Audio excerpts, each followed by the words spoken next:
பேராற்றலுடன் தொலைநோக்கு சிந்தனை கொண்ட என் இனிய இந்திய தேச மக்களே, அரசியல் என்பது மானுட குலத்திற்கானது மட்டுமா?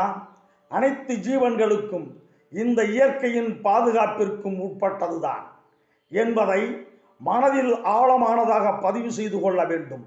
தேவைகளுக்காக, தங்கள் தேவைகளை பூர்த்தி செய்வதற்காக எந்த ஒரு சாயத்தையும் பூசிக்கொண்டு மனம் போன போக்கில் உளறிக்கொண்டிருக்க கூடாது. சராசரி மனிதனின் வார்த்தைகளாக அதை நினைத்து கடந்து போக முடியாது. ஆக மொத்த சிந்தனையின் முழு தோற்றமும் அதன் வீச்சும் இந்த புவியை பலப்படுத்துவதாக இருக்க வேண்டும். ஒரு சிறந்த அரசியல் கட்சியின் தலைவனின் சிந்தனை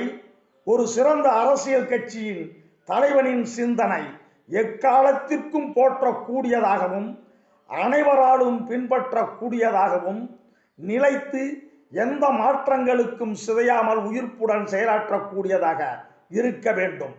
பிறர் குறைகளை அறிந்து கொண்டு செயலாற்ற முற்படுவதை விட தன் குறைகளை முற்றிலும் அகற்றி எதிர்காலத்தை முற்றிலும் வலிமையான சமூகமாக மாற்றிட செயலாற்ற வேண்டும். இதுவே உத்தமம்.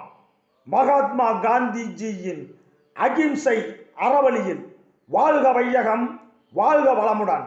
வணக்கமுடன், காக்குமார ரகுபதி.